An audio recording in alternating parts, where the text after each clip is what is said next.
So, kamusta po mga ka-Streetwise? Ako po si Takero Miyamoto at welcome po sa aking munting channel. So, mga kababayan, babalikan lang po kasi natin to, no? Kasi medyo na-overlook po natin ito. At ako naniniwala ako, no, na posibleng at dapat na maging impeachable offense ito ni Sara Duterte. Kasi isa itong mabigat na paratang sa Supreme Court. So, ito pakita ko to sa inyo, no? So, sabi dito ni Sara, VP Sara, Speaker Romualdez bribe Supreme Court justices.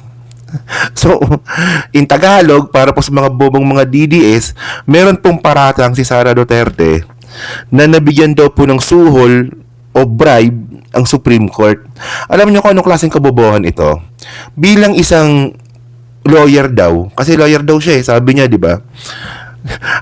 Bakit mo paparatangan na yung Supreme Court na ba-bribe, na which is yung Supreme Court po pinakamataas na judicial system natin sa Pilipinas. Tapos abogada ka pa. So, ganun talaga, no? Malamang si Sara dapat meron tong anger management na seminar Kasi kung paggalit po siya, kung ano sinasabi. Actually, para sa akin, dito pa lang mga kababayan, vice presidente ka, tapos abogada ka pa daw, pagbibintangan mo na nasusuhulan ng Supreme Court dahil galit ka. Ewan ko lang ayan. So, continue natin kasi totoo yan, pakit na yan di ba? Okay, sasabi dito, Vice President Sara Duterte accused Speaker Martin Romualdez of bribing Supreme Court justices and said there is proof of this. O yan so may ebidensya pala.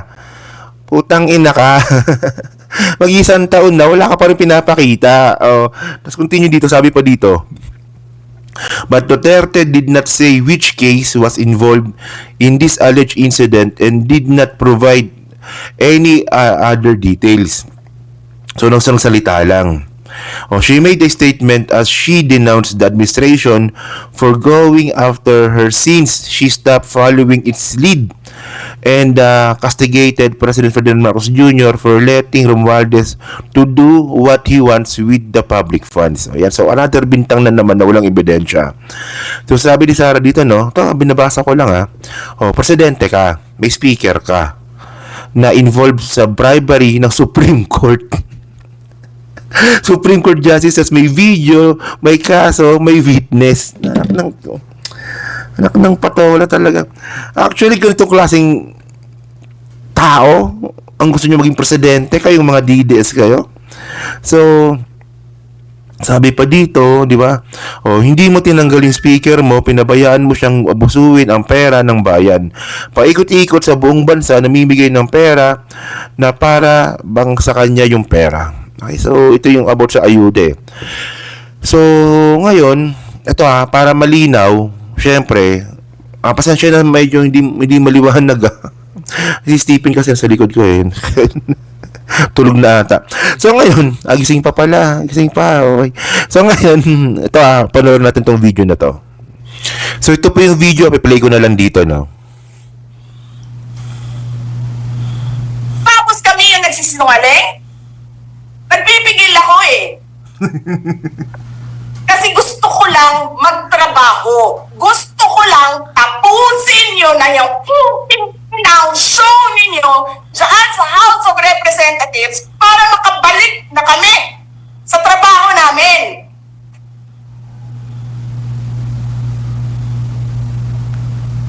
Puto na po. Tapos ganyan, ang gagawin ninyo sa amin dahil hindi kami sumusunod sa inyo? Dahil ayaw na namin tumulong sa inyo?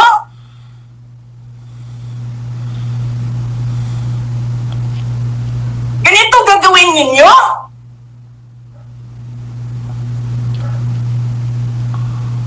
Presidente ka, may speaker ka na involved sa bribery ng Supreme Court justices.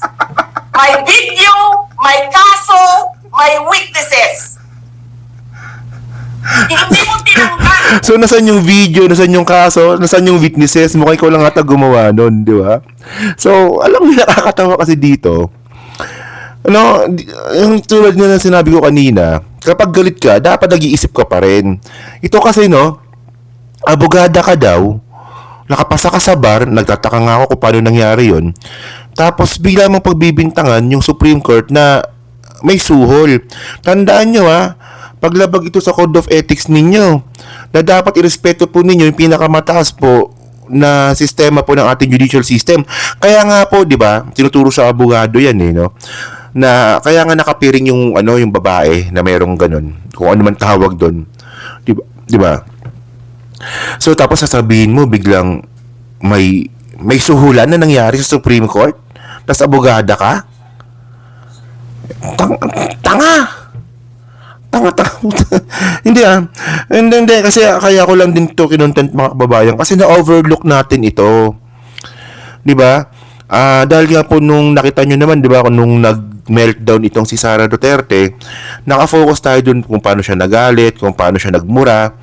So medyo nalagpasan natin yung bintang niya nga po sa Supreme Court na nasusuhulan. Naalala mo ba to, Stephen?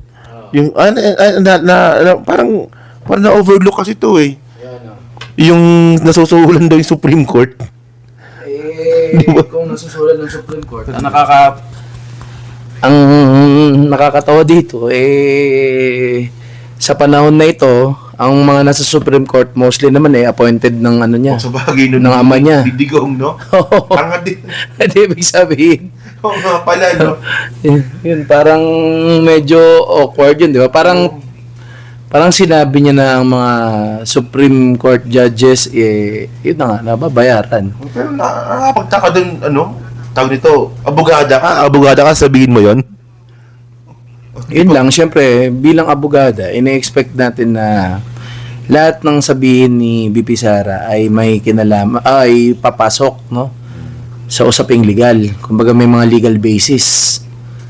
Yun, hindi ka pwedeng mamintang lang ng basta-basta. Siguro tayo, kung nagagawa natin yan na tayo mga normal na tao, it's because of our ignorance with the law. Pero paano naman siya, dapat alam niyan kasi siya ay isang abogada, di ba? Ayun, buti na panaalala ni Stephen yun, na yung mga justices din pala nung panahon, karamihan pala dito mga appointed rin pala ng Digong. And by the way, mga kababayan, pagkatapos niya basusin yung Supreme Court, ang nakakatawa dito, sa Supreme Court din pala siya tumakbo. So naalala po natin, 'di ba? Si Sara Duterte po ngayon impeach na po siya sa House. So kailangan na lang po ito ng approval ng Senado. So ngayon, ang ginawa po ni Sara Duterte, umakyat po siya sa Supreme Court para pigilan po yung impeachment. So ito nakita ko to from Rappler. Okay, so Sara Duterte asked Supreme Court to block her impeachment trial. So bakit So the Vice President who faces at ouster from the following year for impeachment by the House of Representatives filed a petition for certiorari and provision on Tuesday, February 18. So, this year lang ito. Supreme Court spokesperson Camille Hsu, sabi dito. So, ang point ko, akala ko ba yung Supreme Court, nasusuhulan? Akala ko ba yung Supreme Court, nababribe? I-bribe mo na lang. Nag-file ka pa ng kaso, i-bribe mo na lang. O, di ba? Total, ayun ang paratang mo dati. Alam nyo, kung logically speaking lang po talaga mga kababayan, wala talagang logic do. Sali-saliwa po itong mga narrative po ng mga DDS. So, ewan ko lang, pero sa akin lang, buti pa si Stephen naalala niya. Pero kung nakalimutan ko po talaga kasi to. Kasi kung naalala ko po talaga ito nung habang mainit pa tong balita na to, malamang ang anteng din ng asar ko kay Sara nito, By the way, ngayon kasi kung nakikita nyo ngayon si Sara, medyo kalmado na ng konti, bihira na lang magsalita kasi tinatago niya po talaga. Kasi nakita na po natin kung anong klaseng tao po siya. So, medyo nakakatakot 'yun kasi mukhang pumupeso na po talaga siya pumupeso na po talaga siya sa 2028. So, yun ang dapat pigilan natin, di ba? So, yun, so, mixing topic lang po ito mga kababayan, So, kayo po ba, sa tingin nyo ba, dapat impeachable, hindi naman impeachable, dapat ba, kaso ito para madisbar si Sara? Nasiraan mo yung Supreme Court? Andun yung pangalan mo, abogada ka, sa Supreme Court, tapos sisiraan mo, di ba? So, para ba sa inyo, posibleng pumasok ito sa disbarment? Okay. And then, kayo, naalala nyo ba itong ginawa ni Sara? And kayo po, ano po masabi nyo nga po dito sa katangahang ginawa niya? Yan na, so pa-comment lang po sa baba at binabasa ko pong lahat yan. At syempre, dyan po sa Team Replay, pa-like po, subscribe. At kung di naman kalabisan, pa-share na rin po ng video po na to. So, thank you mga kababayan. Kita na lang ulit tayo sa susunod nating content.